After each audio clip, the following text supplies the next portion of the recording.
Todo lo que tú nos vas a hablar. Toma nuestros corazones y danos la gracia de comprender tu palabra y tus profecías. Amén.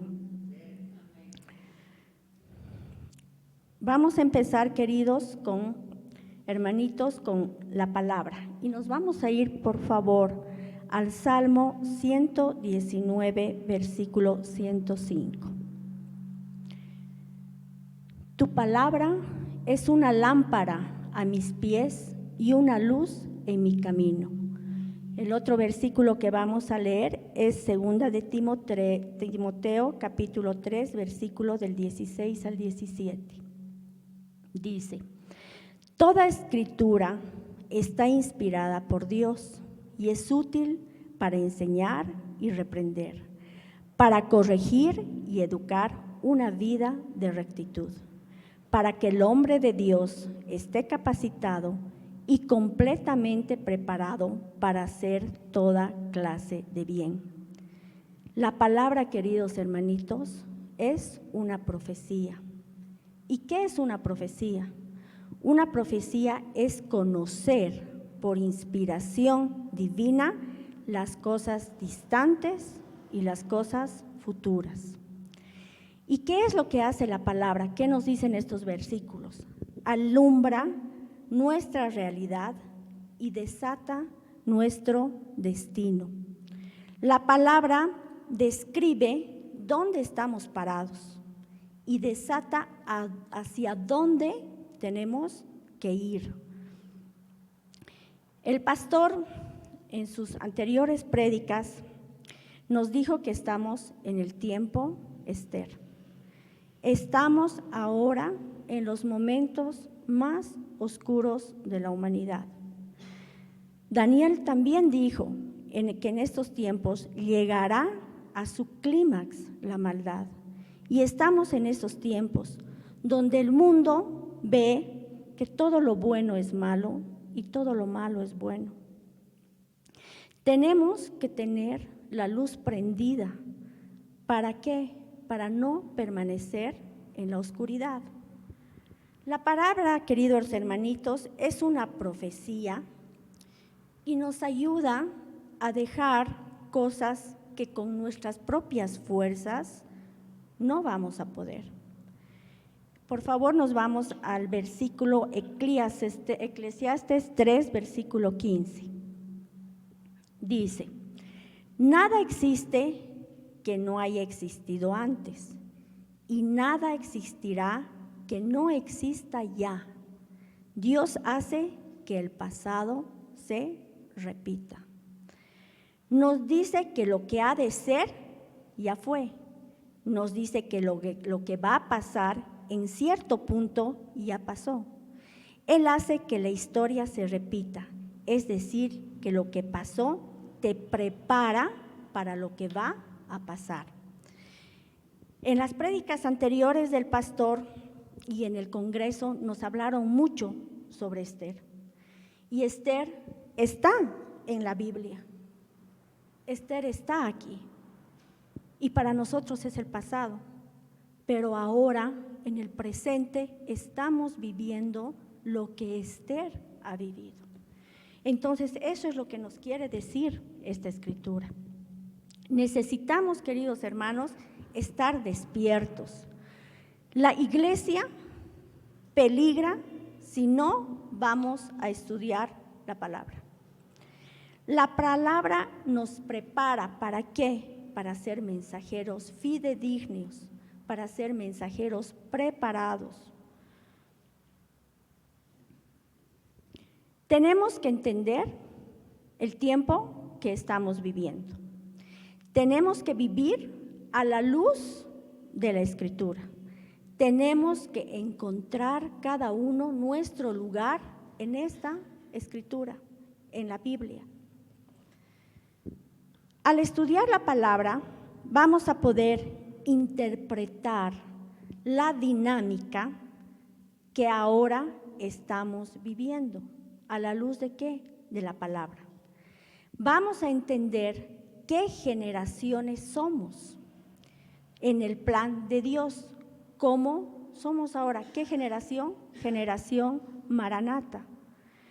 Leyendo versículo por versículo, vamos a entender que no somos lo que el enemigo nos hace creer, errores o productos de nuestro pecado. En la palabra, queridos hermanos, en la Biblia, el Padre nos describe que no somos errores, que no somos producto de nuestros pecados.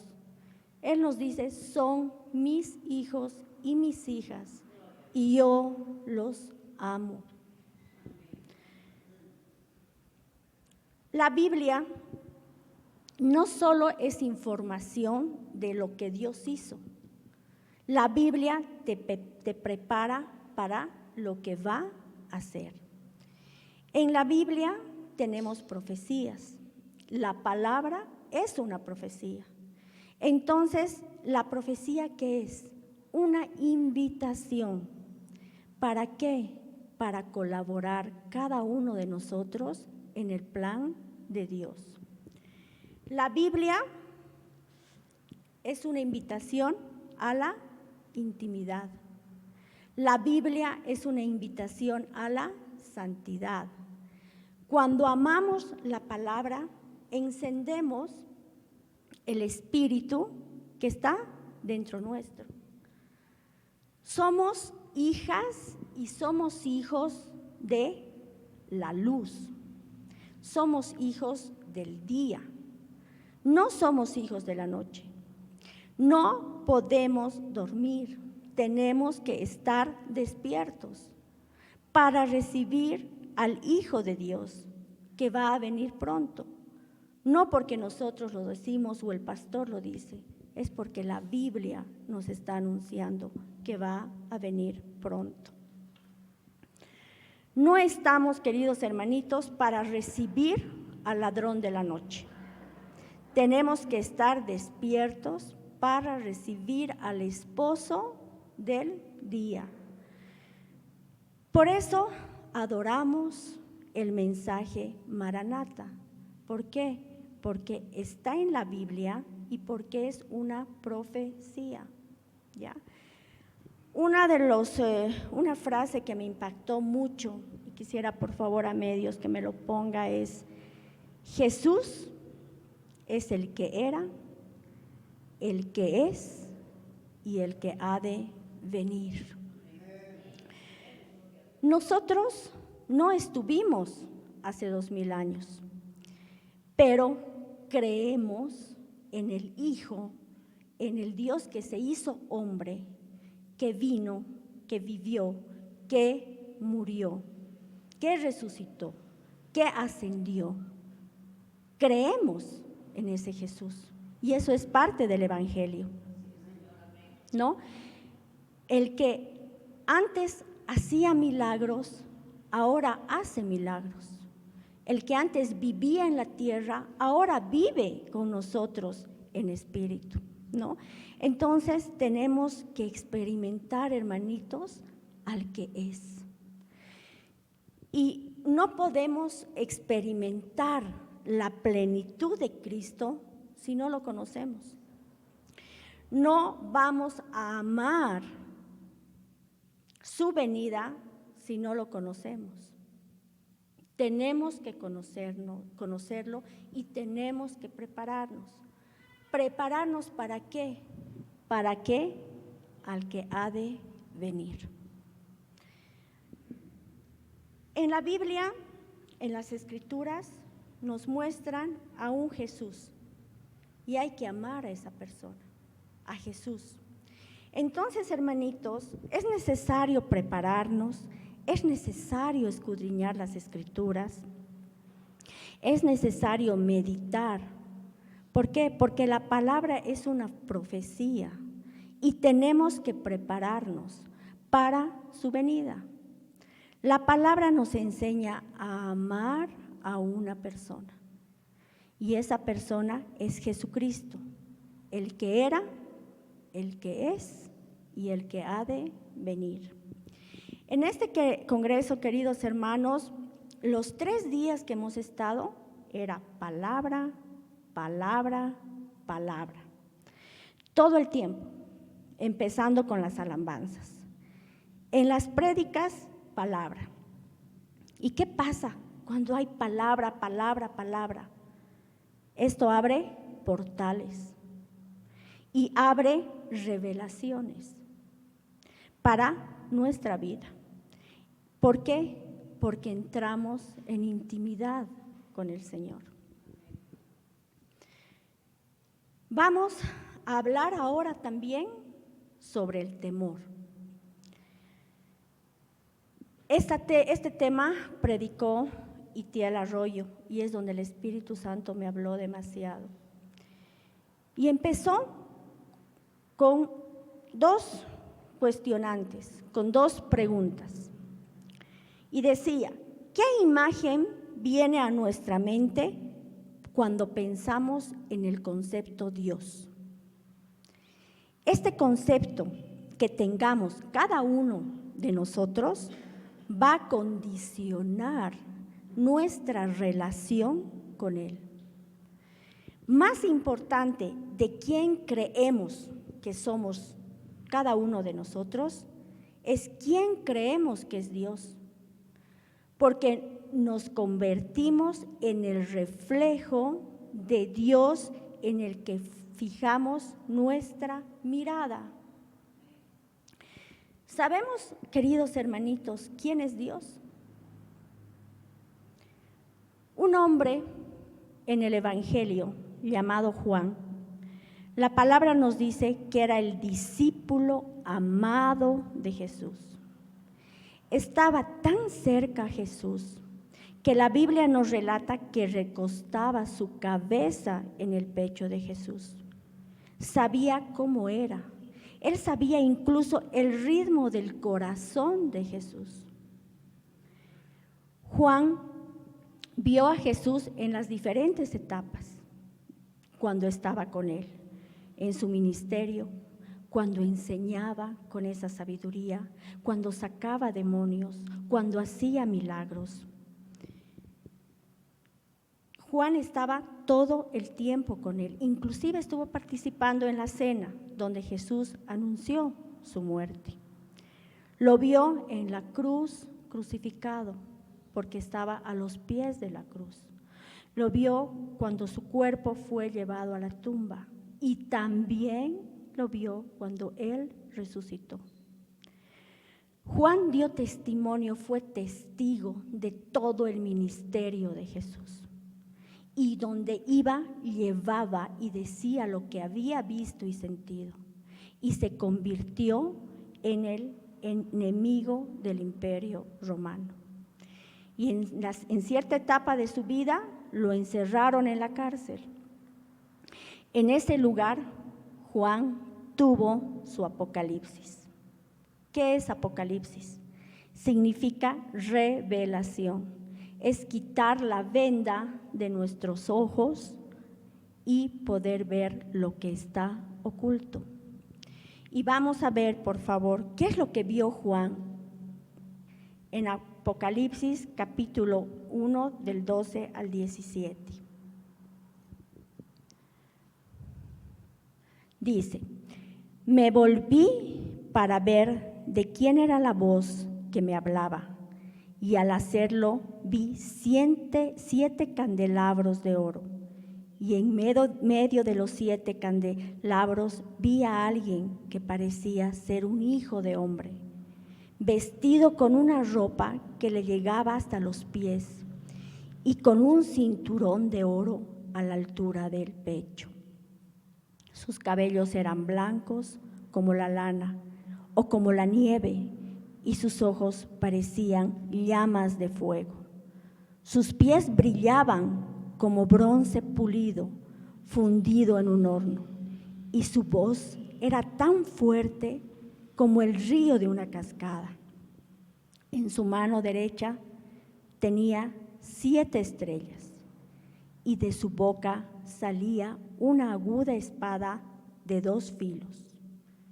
Su cara era como el sol cuando brilla en todo su esplendor. Al verlo, caí a sus pies como muerto, pero él, poniendo su mano derecha sobre mí, me dijo: no tengas miedo, yo soy el primero y el último.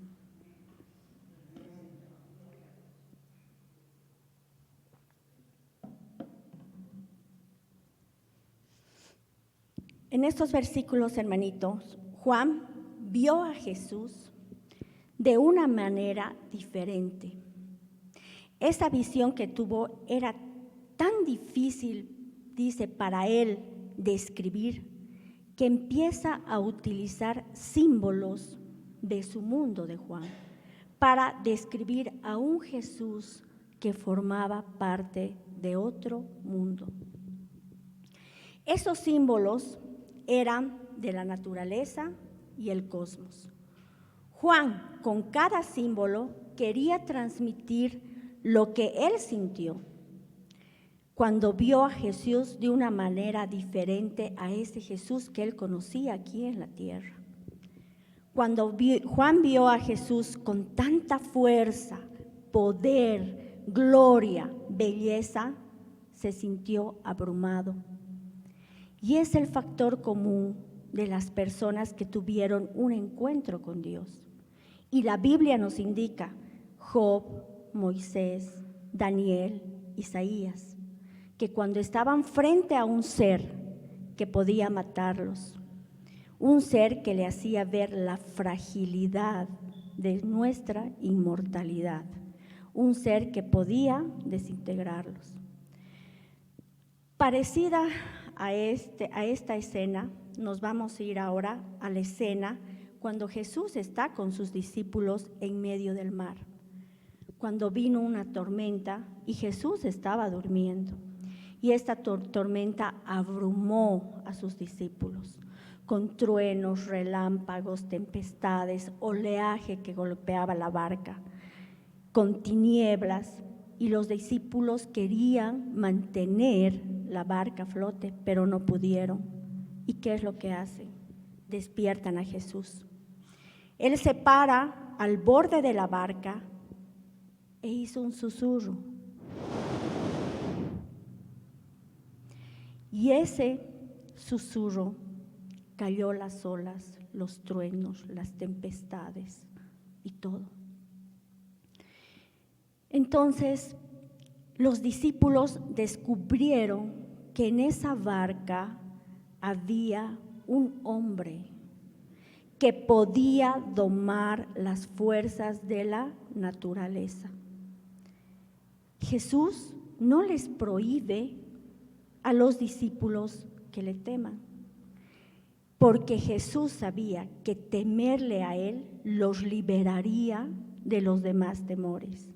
Jesús sabía que un temor correcto podía liberar el corazón de sus discípulos de los temores incorrectos. Cuanto más tememos a Jesús, un temor correcto, entonces eso va a ayudarnos a eliminar los temores a las tormentas de la vida, porque Jesús sabe que ese temor nos libera de los demás temores. Hasta ese momento, queridos hermanos de la prédica, no entendía con exactitud lo que el Espíritu me estaba diciendo. Sabía que me estaba hablando, pero no entendía. Entonces, Itiel hace la pregunta y dice: ¿por qué sus discípulos temen a Jesús en ese momento y no en otro momento? Porque ellos estaban con Jesús, vieron sus milagros, vieron cómo sacaba a los demonios, vieron su ministerio. E Itiel nos dice que durante milenios los hombres temían y temen a las fuerzas de la naturaleza y el cosmos. ¿Por qué? Porque creíamos, inclusive seguimos creyendo, que esas fuerzas eran dioses y les rendíamos o le rendían culto al dios de la tormenta, a la luna, al sol, durante milenios. Y los hombres adoraban estos elementos del cosmos y la naturaleza.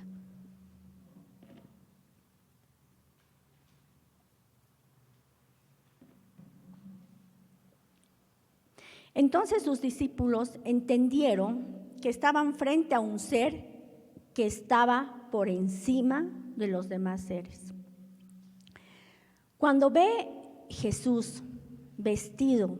Juan a Jesús vestido con todos esos elementos de la naturaleza y del cosmos, y esa es la forma como se viste Jesús, con lo que Él ha creado.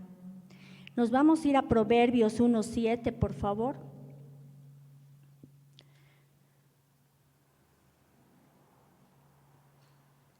Dice: el principio de la sabiduría es el temor de Jehová.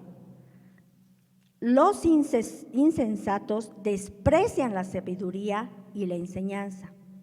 Nos quiere decir que el fundamento de todo conocimiento acerca de Dios inicia ¿dónde? Con el temor. El temor es el principio de la sabiduría. ¿Y qué es temor? ¿Qué es el temor correcto que tuvieron sus discípulos?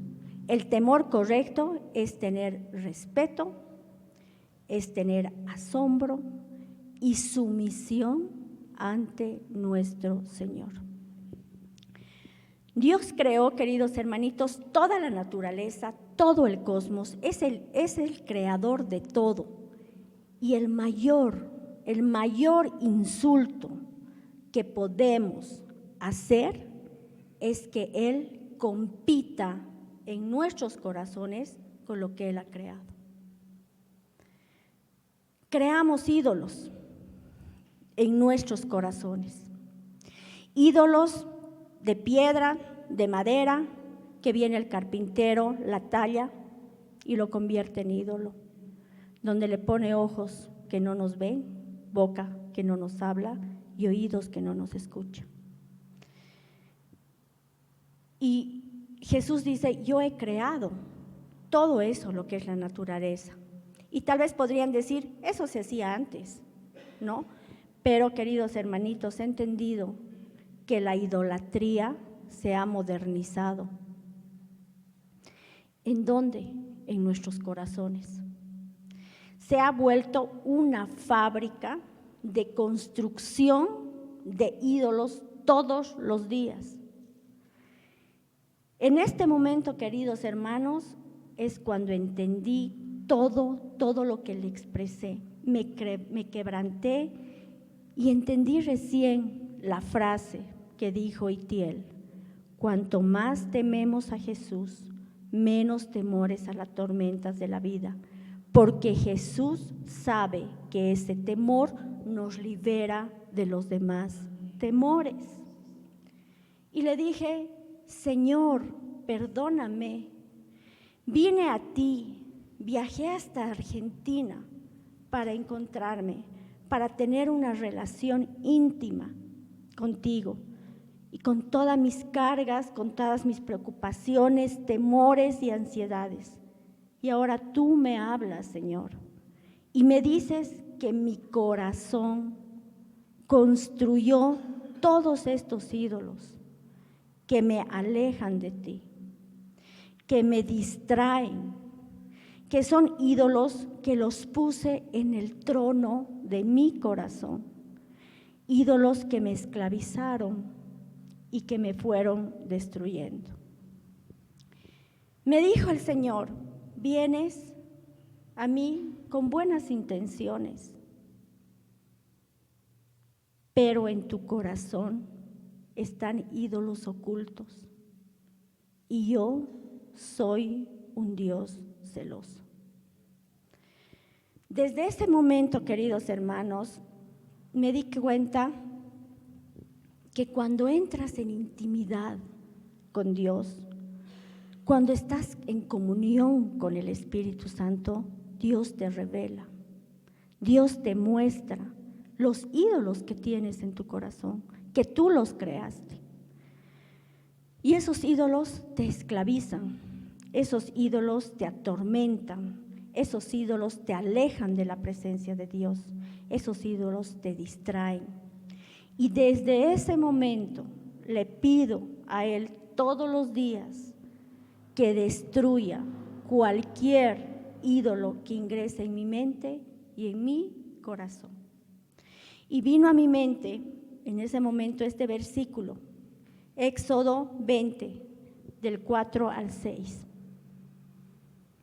No te harás imagen ni ninguna semejanza de lo que está arriba en el cielo, ni abajo en la tierra, ni en las aguas debajo de la tierra. No te inclinarás a ella, ni las honrarás, porque yo soy Jehová tu Dios, fuerte, celoso, que visito la maldad de los padres sobre los hijos hasta la tercera y cuarta generación de los que me aborrecen. Y hago misericordia a millares a los que me aman y guardan mis mandamientos. Yo como cristiana, queridos hermanos, no voy a reverenciarme delante de una imagen, porque sé que es un ídolo. Pero Satanás es tan astuto que disfraza los ídolos que están dentro de nuestro corazón con emociones. En mi caso eran emociones, ansiedad, temor, preocupación. Entonces, nació en ese momento, en mí nació el temor correcto. ¿De qué? De crear ídolos en mi corazón, porque entendí que Dios es un Dios celoso. Nos vamos al Salmo 19:9, por favor. Dice, el temor de Jehová es limpio, que permanece para siempre. Los juicios de Jehová son verdad, todos justos. Aprendí, queridos hermanos, lo sentí, que Él está todo el tiempo conmigo y con ustedes. Y cuando algún ídolo quiere entrar en mi mente para luego ir a mi corazón, ¿qué es lo que tengo que hacer primero? Tener temor, pero ese temor correcto. ¿A quién? A Jesús. Porque este ídolo que va a ingresar primero a mi mente y luego a mi corazón, va a alejarme de Él. Porque Él es un Dios celoso, pero también entendí que es un Dios amoroso. Porque Él ve qué ídolo estamos construyendo en nuestros corazones. Y con su amor y misericordia, Él viene y los limpia. Y todo eso, queridos hermanos, ¿dónde vamos a poder nosotros distinguir estos ídolos? En la intimidad con Él. Y eso es lo que está haciendo en cada día de mi vida. Está limpiando los ídolos de la preocupación, de la ansiedad, del temor. Quisiera que cierren, por favor, por un momento sus ojos, queridos hermanos. No sé qué ídolos hay en tu corazón. Pueden ser emociones como temor, ansiedad, preocupación, deudas, trabajo puede ser el ídolo, dinero, pornografía. Nuestros hijos pueden convertirse en ídolos, nuestros esposos pueden convertirse en ídolos.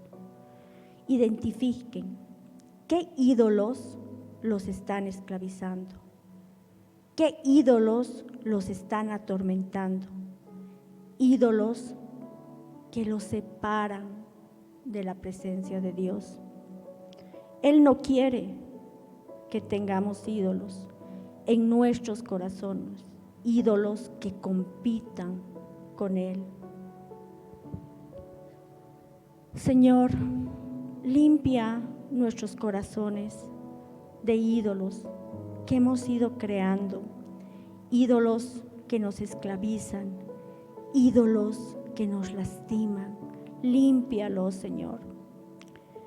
Tú eres un Dios que tenemos que tener temor, pero es un temor correcto, de respeto, de asombro, de sumisión. Pero también nos dices que eres nuestro papá y que nos amas. Tú me dijiste que has rugido contra los ídolos que me atormentaban, con los ídolos que me esclavizaban por tanto tiempo. Tú rugiste contra el infierno que intentaba amedrentarme.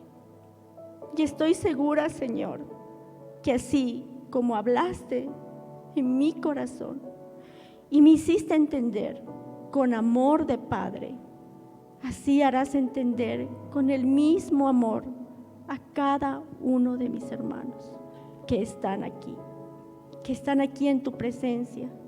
Ruge, Señor, ruge contra todos esos ídolos que están en sus corazones, que no los atormenten, que no los esclavicen. Ruge contra el infierno que nos quiere atormentar. Limpia, quita todos los ídolos que fabricamos en nuestro corazón, papá. Limpia y haznos comprender cuánto más temor, ese temor que es correcto, de respeto, asombro, sumisión ante ti, tendremos menos temores a las tormentas de la vida, porque Jesús sabe que ese temor nos libra de los demás temores, porque tú eres, querido papá, el Rey de Reyes, y eres el único a quien tenemos que adorar, obedecer y amar. Amén, querido. Queridos hermanitos, esta es la prédica que he querido compartir con ustedes. La palabra nos lleva a la intimidad y la intimidad nos lleva a la revelación. Gracias, queridos hermanos.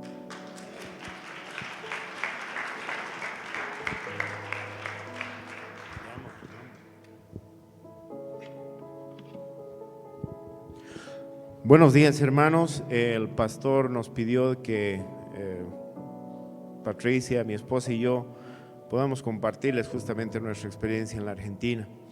Entonces, yo también tengo que transmitirles todo lo que hemos podido experimentar y vivir. Jesús tiene que estar delante de nosotros siempre y no usarlo como una llanta de repuesto. Si tú tienes salud, si tú tienes trabajo, si tú tienes dinero, si tienes comodidades, pégate a Jesús. No esperes estar mal para agarrarte de Él. Nosotros, y por la guía de Dios y con la visión del pastor, somos una iglesia, una comunidad cristocéntrica, como dice en los pilares de la iglesia. ¿Qué significa? Que nosotros tenemos que tener a Jesús en el centro de nuestras vidas. Cristo es el guión de la historia, Cristo es el modelo de la humanidad y Cristo es el propósito de todas las cosas. Dentro de la exposición que tengo, tenemos la segunda diapositiva, por favor. ICEA Argentina 2024. Ellos abrevian ICEA como intimidad con el amado. Mi esposa les transmitía, les decía, cuando hemos estado en ese congreso, el Señor me habló. Yo quiero expresarles que el Señor es omnipresente. Hagamos nuestras ICEAs en esta comunidad. Tengamos intimidad con Él ahora, en este momento. Tengamos comunidad cuando alabamos. Tengamos comunidad cuando venimos a la reunión de varones, de mujeres, de jóvenes, de adolescentes, de discipulado. Hagamos cada segundo una isea, una intimidad con el amado. Todo lo que nace en la intimidad se potencia en la comunidad y se transforma en realidad. Intimidad, comunidad y misión van juntas. El mensaje de los últimos tiempos es la misión y es el plan de Dios. La intimidad es la revelación más el entendimiento. Mientras más intimidad tenemos, más entendimiento vamos a tener del plan de Dios. La siguiente, por favor. Para llegar al evento, tuvimos muchos testimonios y vimos el poder y el triunfo de Jesús. Había mucha logística que ver, había muchos pasajes, estadía, comida, transportes y muchas cosas más que iban sucediendo. Yo les voy a ir compartiendo un par de testimonios que definitivamente han marcado nuestras vidas. ¿Para qué? Para justamente en esa intimidad que tenemos con el Señor, poderla compartir con nuestros hermanos, con nuestros familiares y decirle: Dios es un Dios real. Jesús es el verdadero camino, la verdad y la vida. Nosotros tuvimos que pasar por una serie de eventos para poder estar en la Argentina, al igual que los propios organizadores. Ellos mismos indicaron que tuvieron N cantidad de pruebas para llegar a ese momento donde más de 4.500 personas estaban alabando y adorando al Señor. Nosotros, con mi familia, también tuvimos una serie de pruebas que pasar. Yo quiero agradecer de manera pública a Gabriela y a Alex, son mi cuñada y mi concuñado, que nos apoyaron para estar ahí con nuestros hijos, con Andrés y Gabriel. Dentro de la organización que teníamos para viajar, yo tomé la iniciativa de conseguir una habitación, un departamento. Me contacté con una amiga allá y ella me dice: claro, va a ser un gusto tenerlos acá y bla, bla, bla, y les va a costar tal monto de dinero. A la semana del evento me llama la amiga y me dice: lo siento, no van a poder llegar porque hay problemas en todo el edificio y no hay gas. Si no hay gas, no hay calefacción, es invierno en la Argentina, no hay comida, no hay nada. Nos pusimos a buscar rápidamente en internet. Yo conseguí un departamento en una zona relativamente cerca al evento y nos dicen: bueno, usted tiene que hacer un pago para hacer la reserva. Yo voy, hago el pago de la reserva. Bueno, Alex me colabora con una tarjeta, hacemos el pago en línea y nos dicen: bueno, si ustedes quieren tener algunas facilidades más, tienen que hacer un pago adicional o el total. Y lamentablemente caí en una estafa, ¿no? O sea, nos estafaron.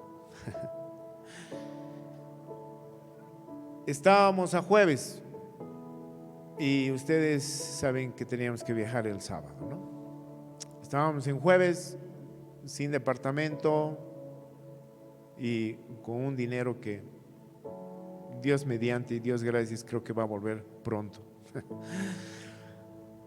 Imagínense la responsabilidad como varón que tenía de conseguir un lugar para la estadía de 6 personas y a ese momento no teníamos absolutamente nada. En mi desesperación me contacté con la policía acá.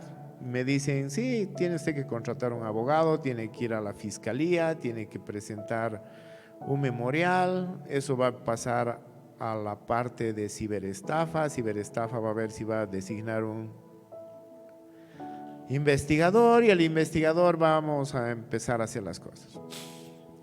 Yo me puse a pensar y dije, imagínense, la ciberestafa ha sido en segundos y ellos necesitan 2, 3 semanas todavía para investigar. Hasta eso, la gente ha podido hacer N cantidad de maldad también a otras personas.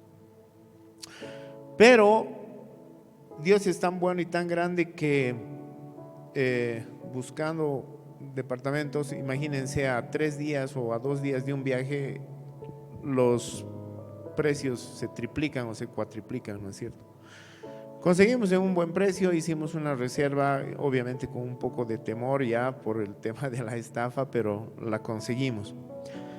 Y yo le decía a Dios, ¿por qué hay gente tan mala en el mundo? Tú sabes que el objetivo principal era viajar a escuchar tu voz, a estar en intimidad contigo. Y me puse a buscar en el internet y vi de que se podían hacer denuncias en el Ministerio Público en la Argentina, y realicé la denuncia. Me aceptaron la denuncia, me asignaron un abogado de oficio y le pusieron número a mi caso. Las investigaciones y el trabajo y todo lo que está realizando el Ministerio Público está avanzando. Y por eso les decía al iniciar mi testimonio de que hay la esperanza de que esa gente tenga un castigo de parte de las autoridades, pero ese castigo celestial yo creo que va a ser más productivo para ellos. Van a aprender a no intrometerse en el plan de Dios y menos con los hijos de Dios.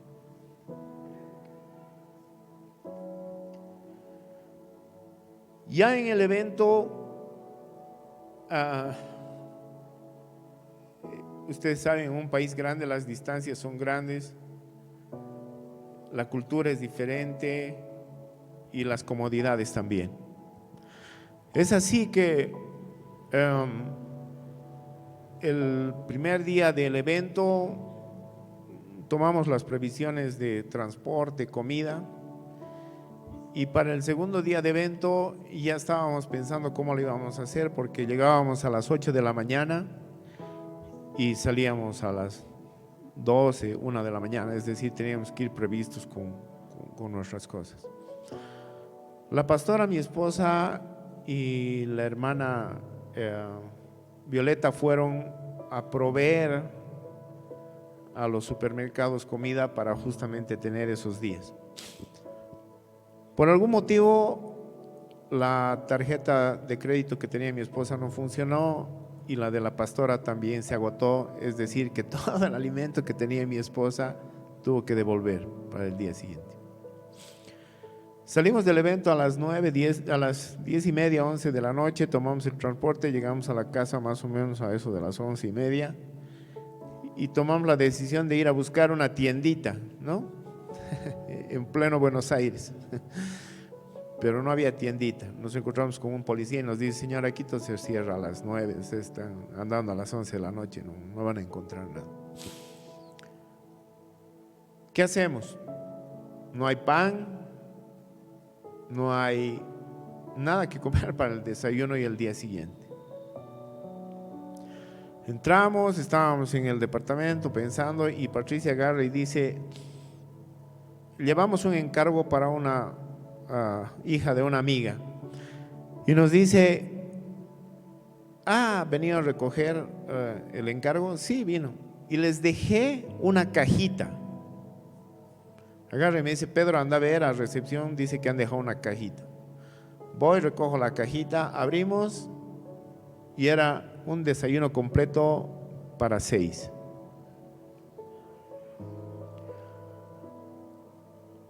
Al día siguiente nos levantamos, disfrutamos del desayuno y nos marchamos al evento. Ya dentro del evento, la siguiente diapositiva, por favor. Pudimos escuchar que los que estaban predicando y pasando toda la palabra y transmisión hacia nosotros, tuvieron 21 días de oración antes del evento, ayuno y oración. Con el pastor algún momento nos pusimos a comentar y dijimos, qué raro el momento del almuerzo, que los protagonistas, es decir, los expositores, no estén con nosotros acá saludándonos, intercambiando personalmente, hablarles y estar en contacto con ellos. Pero resulta que en ese tiempo de descanso, ellos, todo el grupo, estaba orando. Hubo oración al final del evento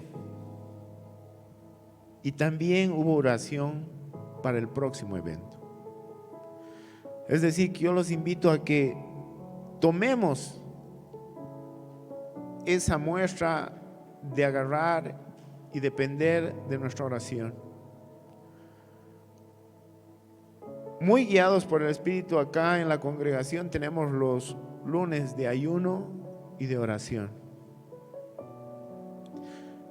que definitivamente, si ustedes van armando esta charla que les estoy dando, pueden ver que es Cristo primero, el nombre de nuestra comunidad, que tenemos que ponerlo a Él delante nuestro.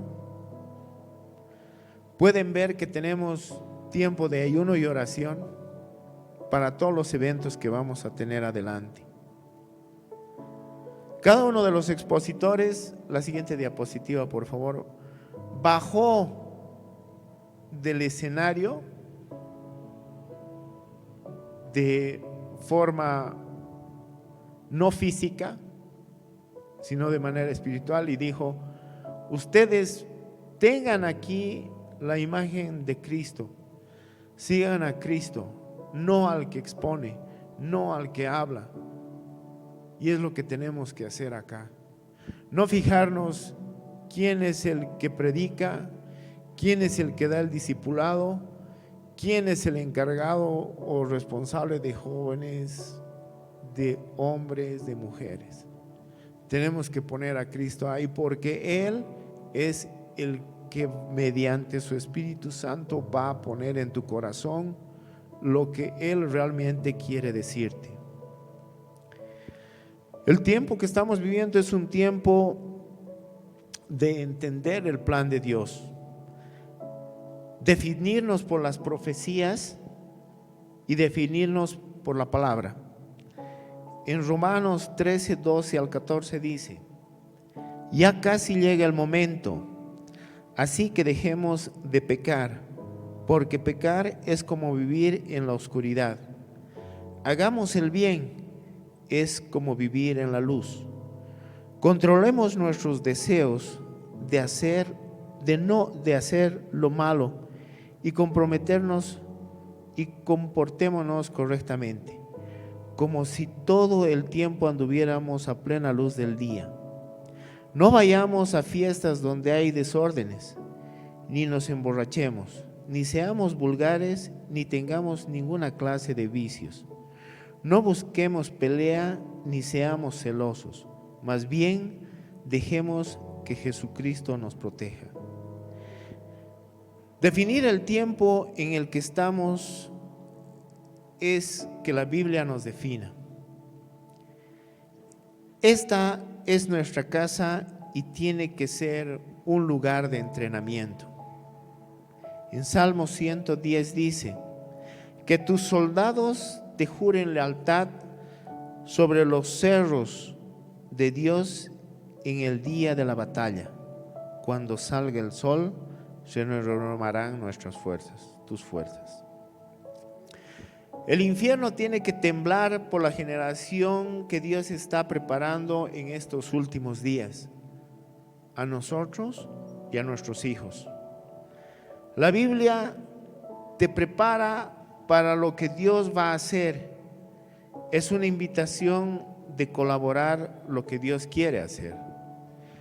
El día de ayer mi corazón se llenó de muchísima alegría al ver que muchos hermanos asistieron al curso de discipulado. Es una preparación que estamos haciendo para hacer frente a un mundo donde el desorden y la confusión está siendo cada vez más fuerte. La única manera de vencer al enemigo es preparándonos.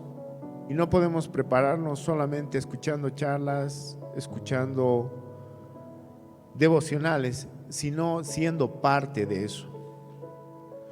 Yo estoy más que seguro que toda la gente que está pasando el discipulado va a tener la fortaleza, va a tener la valentía y va a discipular a otras personas. La siguiente, por favor. Vivimos en experiencias no solamente dentro del evento, sino también fuera de él. Dios se manifestó en cada momento. Dios proveyó desayuno, como les dije. Hubo intercesión, como le sucedió a mi esposa. Estábamos yendo en tren y ella vio un papá con una niña de unos 6, 7 años que sufría de un dolor muy fuerte en la planta de los pies. El papá, bastante angustiado, agarró y le frotaba los pies y la niña no paraba de llorar. Patricia agarró, se quebrantó y empezó a orar por la niña. La niña en poco tiempo estaba totalmente restablecida. Y es lo que tenemos que hacer acá. Salir del templo e interceder por nuestro hermano. Salir de nuestra reunión de mujeres e interceder por las mujeres. Ponernos en lugar de ellas y saber cuál es el sufrimiento y qué es lo que ellas necesitan. También se presentaron trabajos y oportunidades dentro del mismo Congreso. Y hermano, cuando el Espíritu te diga que abraces a tu hermano, le reveles algo o tengas ganas de expresarle algo, no te quedes con la boca callada. No pienses si lo que vas a decir estará bien o estará mal o cómo el hermano tomará. Es el Espíritu de Dios quien te está diciendo que hagas eso. Y tú no eres quien para agarrar el plan de Dios y decir, Señor, después. Tienes que hacer ese momento. Hubo un momento donde pidió uno de los expositores que todos nos abracemos. Y yo sentía abrazar a un muchacho que estaba al lado mío. Tenía un equipo muy sofisticado que él hacía unas ediciones impresionantes y rapidísimas de todo el evento. O sea, hablaba y decía, Dios tiene coronas, y el otro agarraba y dibujaba las coronas, pero de una manera excepcional y rápida. Y Dios todo el tiempo decía, abrázalo. Abrázalo. Y yo decía, pues Señor, yo no conozco a este muchacho, o sea, no tengo la más mínima idea quién es. Y al final lo abracé y empezamos a orar uno por el otro y demás. Al día siguiente del evento, tengan en cuenta que jamás estuvimos en un solo lugar, siempre estábamos en diferentes. Este muchacho, otro expositor, agarró y dijo, hay personas que van a viajar en misión a lugares tremendamente peligrosos del mundo. Entonces, extiendan sus manos, pónganse en círculo alrededor de los que van a viajar y oren por ellos. Me doy la vuelta y el primer muchacho que estaba ahí era el que estaba abrazando día antes. Entonces, no dejes que el enemigo agarre y te frene en lo que tú y tu corazón quiere hacer. Con seguridad vas a ser de gran bendición para ellos. La siguiente diapositiva, por favor. El compromiso de las familias, es decir, de todos nosotros, tiene que ser un compromiso genuino y de corazón. Alrededor nuestro, en el último día, bueno, los 2 últimos días de evento, tuvimos familias enteras alrededor.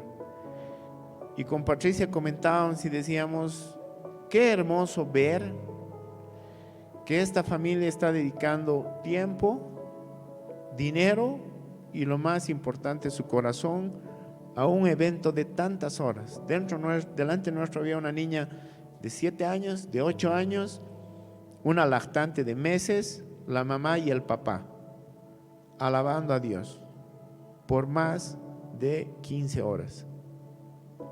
Atrás era el mismo escenario, parecía el kinder, el sector donde estábamos. Pero nosotros queremos reflejarles esto para que hagan lo mismo. Traigan a su hermano, traigan a su primo, traigan a su vecino. Ellos también tienen que ser parte de esta bendición. Para finalizar, hermanos, muchas veces como líderes, como ministros, como pastores, hay falsas líneas de llegada, de meta donde uno quiere llegar. Que me vaya bien en la vida, que mi ministerio crezca, que mi iglesia crezca. Tenemos templos llenos de gente, pero tenemos gente que no está llena de Cristo. Necesitamos ahora gente llena de Cristo y del conocimiento y la plenitud del cumplimiento de su plan. Preparar el camino no es perder de vista a Cristo. Tener en cuenta que lo que somos y hacemos debe colaborar para la verdadera meta y llegada. Es cumplir el sueño de Dios. Definitivamente la alabanza, el ayuno, la oración, el estudio, el discipular son el éxito y la meta a la que tenemos que llegar. Dios los bendiga, hermanos, grandemente.